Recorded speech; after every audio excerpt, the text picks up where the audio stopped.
Hello दोस्तों, आप सबका स्टडी फॉर यू में स्वागत है। आज हम पढ़ेंगे महाजनपद काल। महाजनपद काल में हम देखेंगे आज का टोटल क्वेश्चन, ज़्यादा क्वेश्चन नहीं है इसमें, 56 या 57 क्वेश्चन है।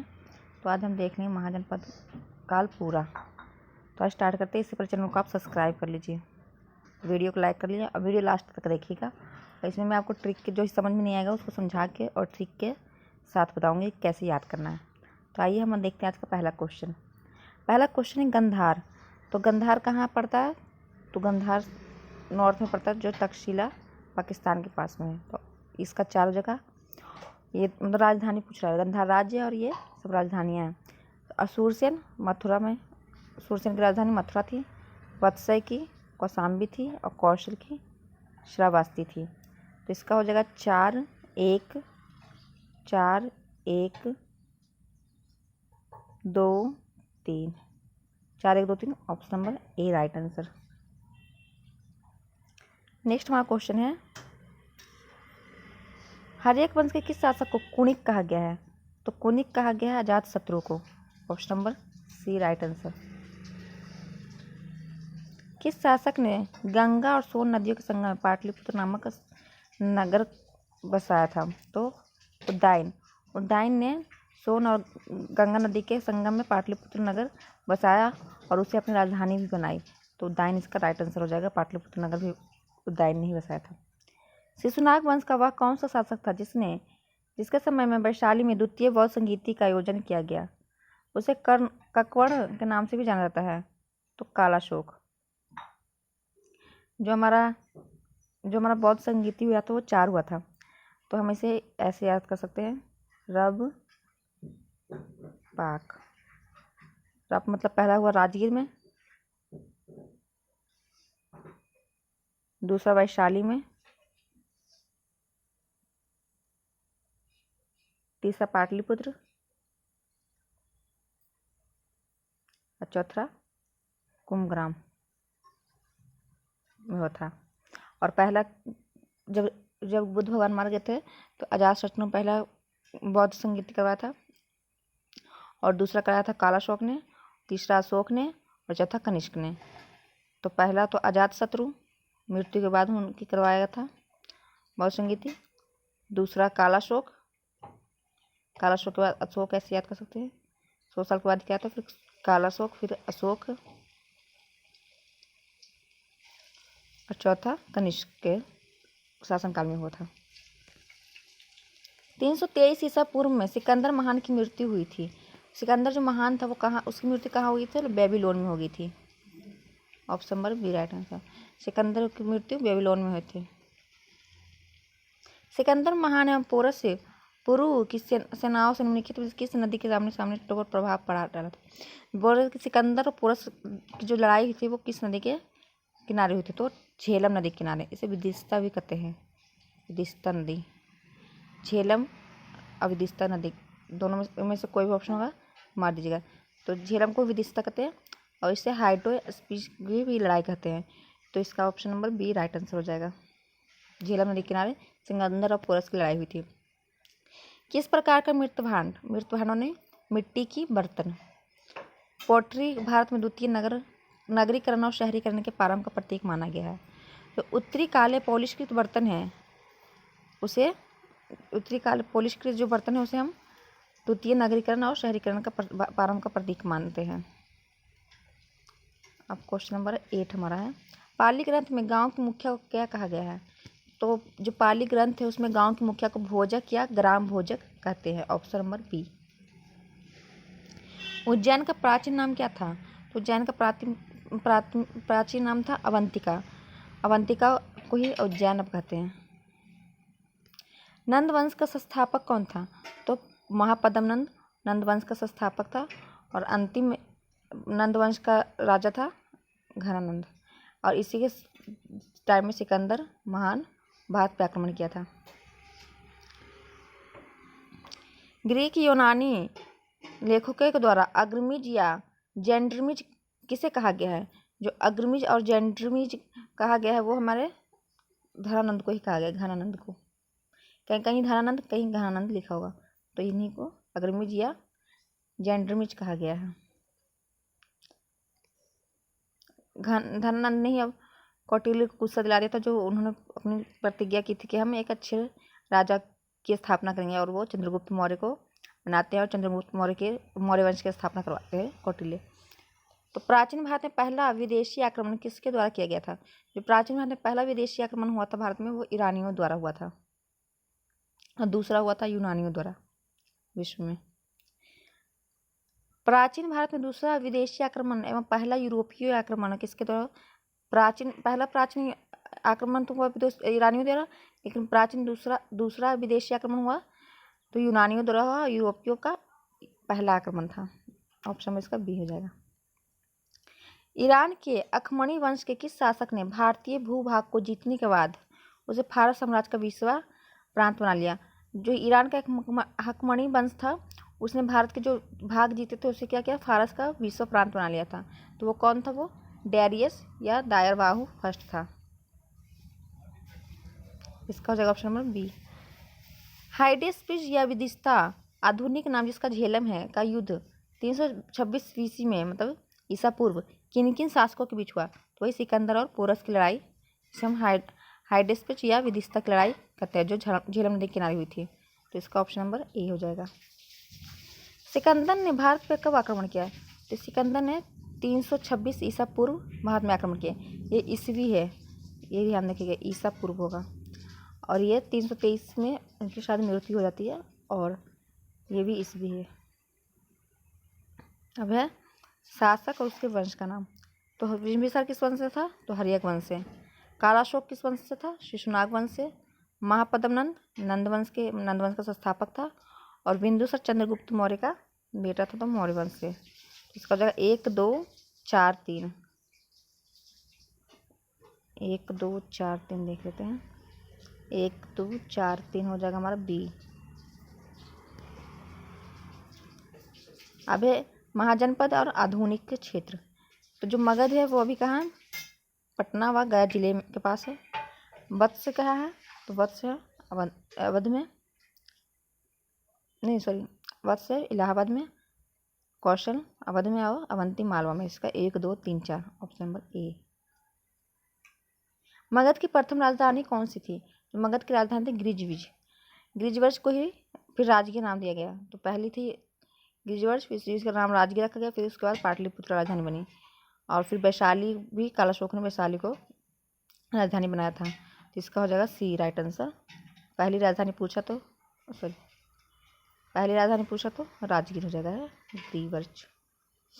किस शासक द्वारा सर्वप्रथम पाटलिपुत्र का राजधानी रूप में चयन किया गया? तो उदयन ने ही पाटलिपुत्र नगर बसाया और उसे राजधानी बना लिया, तो उदयन द्वारा। बीपीएससी का क्वेश्चन पूछा हुआ है, हाल फिलहाल 2004 का है। 16 महाजनपदों की सूची में उपलब्ध है। जो 16 महाजनपद के बारे में बताया गया वो किस में बताया गया? तो वो अंगुत्तर निकाय में इसकी जानकारी हमें मिलती है। ये भी बीपीएससी का पूछा हुआ क्वेश्चन है। निम्नलिखित में से मगध का कौन सा राजा सिकंदर महान का समकालीन था? जब सिकंदर महान का आक्रमण हुआ था तब घनानंद मगध में राज कर रहा था, तो घनानंद हो जाएगा। प्रथम बौद्ध साम्राज्य का उत्कर्ष किस सदी में हुआ था? प्रथम मगध का जो साम्राज्य का उत्कर्ष कब हुआ था? तो मगध जब कब आया था? 6ठी सदी ईसा पूर्व। Option number B. सिकंदर की सफलता, भारत में सफलता किस कारण हुए थे? तो भारत में तब कोई केंद्रीय सत्ता नहीं थी, सही है। उसकी सेना श्रेष्ठ प्रकार की थी, ये भी सही है। उसे देशद्रोही भारतीय शासकों का सहयोग मिल गया था, ये भी सही है। वह एक अच्छा प्रशासक था, ये सभी सही है। तो इसमें कौन सा कारक हुआ? चारों। Option number D. अब मिलान करने आ गया राजा और उसके राज्य। तो हमारा प्रसेनजीत किस कहाँ का था? तो कौशल का। तो एक ही मिला लेंगे तो अब देखिए हमारा आंसर निकालेगा, फिर भी पूरा हम मिलाते हैं पूरा।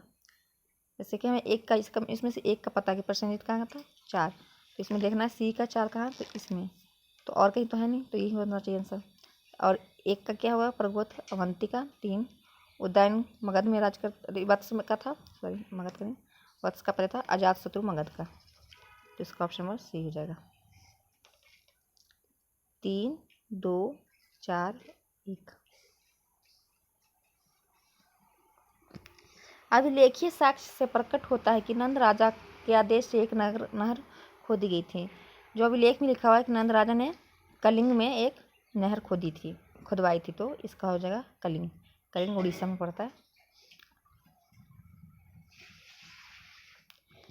पहला ईरानी शासक जिसने भारत के कुछ भागों को अपने अधीन कर लिया, तो अपने अधीन किसने किया था? डेरियस ने, ईरानी शासक थे। मगध के राजा अजातशत्रु का सदैव किस गणराज्य के साथ युद्ध रहा? तो जो मगध का राजा अजातशत्रु था, इसका हमेशा युद्ध रहा वज्जी संघ के साथ, जो वैशाली था, एक गणतंत्र राज्य था। वज्जी संघ के विरुद्ध मगध राज्य के किस शासक ने प्रथम बार रथमुसल किसे कहते हैं? एक ऐसा रथ जिसमें गादा और ऐसा हथियार जुड़ा था, तथा महाशिला कट्टक जो पत्थर फेंकने का एक युद्ध यंत्र है, नामक गुप्त हथियारों का प्रयोग किया था। जो बाहुबली फिल्म है उसमें इसमें दिखाया गया है, जो पत्थर फेंक के और रथ में जो लगा होता है गादा वगैरह, वही इसमें उसी को रथ मुसल और महाशिला कट्टक कहते हैं। तो वज्जी संघ के साथ किसका विरुद्ध था? तो अजातशत्रु ने इसका उपयोग किया था।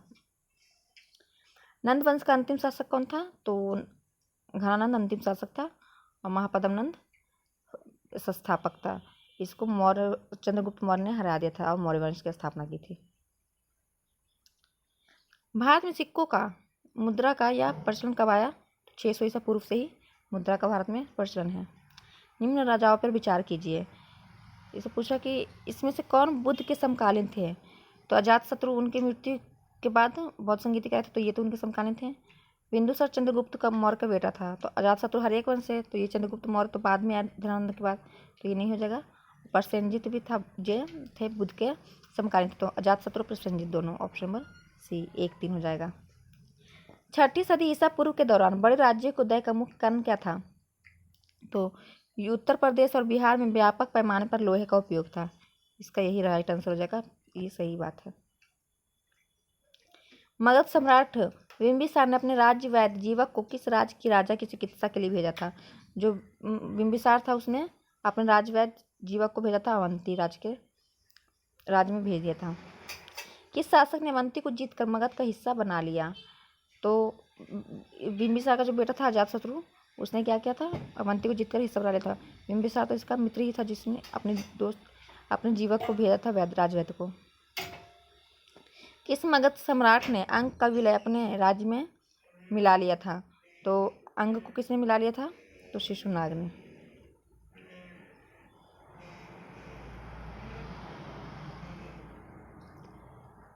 शिशुनाग ने किस राज्य का विलय मगध साम्राज्य में नहीं किया?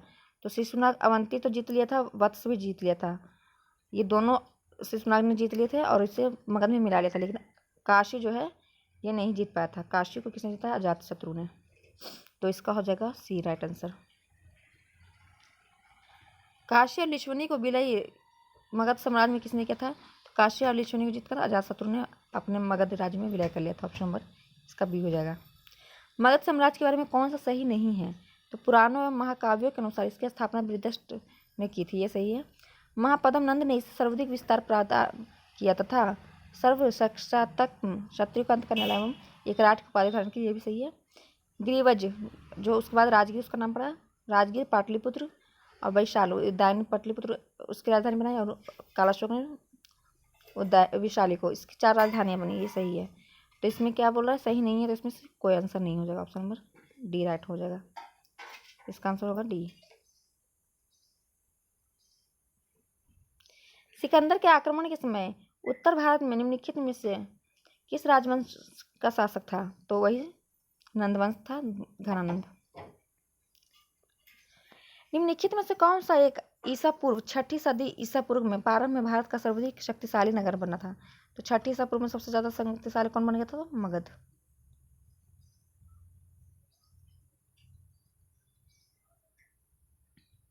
निम्नलिखित में से कौन कौन से भारत पर ईरानी आक्रमण के प्रभाव पड़े हैं, प्रभाव के रूप में देखा जाता है? तो खरोष्ठ लिपि, ये ईरानियों द्वारा लाया गया। अभिलेख पर उत्कीर्ण करने की कला का प्रचार, ये भी ईरानियों द्वारा आया है। ईरानियों की क्षत्र प्रणाली का प्रचार, ये भी आया है। घंटाकार के गुंबज की कला का प्रचार, ये भी सही है। स्त्री अंगरक्षकों की नियुक्ति, सही है। तो 1 2 3 4 5 सही हो जाएगा और इसका option number D right answer हो जाएगा। निम्नलिखित में से कौन सा एक सिकंदर के आक्रमण का प्रभाव नहीं था? तो इस आक्रमण ने भारत और यूनान के प्रत्यक्ष संपर्क स्थापित करवाया, सही है। इस आक्रमण ने पश्चिम उत्तर भारत में यूनानियों की स्थापना का मार्ग प्रशस्त कर दिया। सिकंदर ने अनेक उपनिवेशों की स्थापना का उत्तरदायित्व था, ये है। उसने भारत को यूनान की रियासत बनाया, ये गलत है। उसने भारत को यूनान की रियासत नहीं बनाया था। निम्नलिखित में से किस राज्य में गणतंत्रात्मक शासन व्यवस्था नहीं थी? तो कपिलवस्तु के शाक्य राजा क्या था? गणतंत्रात्मक राज था। कुशीनगर के मल्ल भी थे, वैशाली के ऋषि भी थे। जो मगध थे ये गणतंत्रात्मक शासक नहीं था यहाँ पे। निम्नलिखित में से किसे सेनिया जो कि नियमित और अस्थायी सेना रखता है उसे सेनिया कहते हैं। तो किसने रखा था सेनिया को? तो बिंबिसार ने अस्थायी और नियमित सेना ही रखे थे। ऑप्शन नंबर इसका ए हो जाएगा। निम्नलिखित में से किसे उग्रसेन किसे कहते हैं? जैसे भयानक सेना का स्वामी, मैंने बहुत भयंकर सेना रखता था। तो महापद्म नंद जो कि उग्रसेन सेना रखते थे।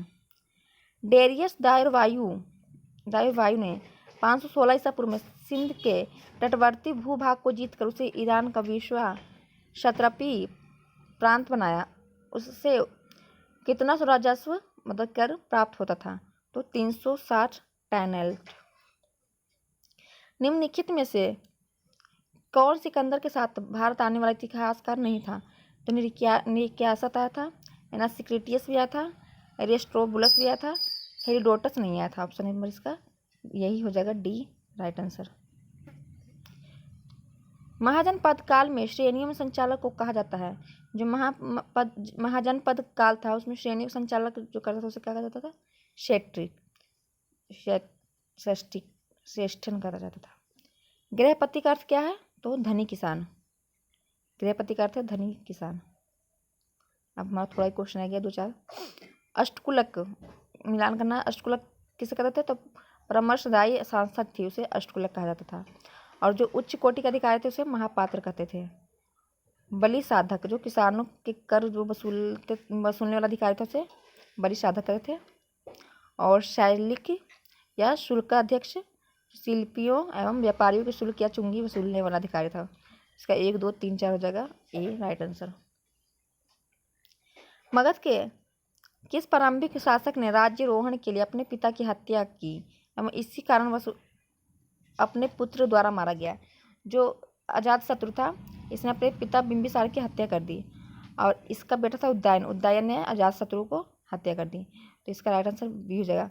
अजातशत्रु ने अपने पिता बिंबिसार की हत्या करके राजा बना था और फिर उदयन ने भी अपने पिता अजातशत्रु की हत्या कर दी थी। तो इसका राइट आंसर हमारा बी हो जाएगा।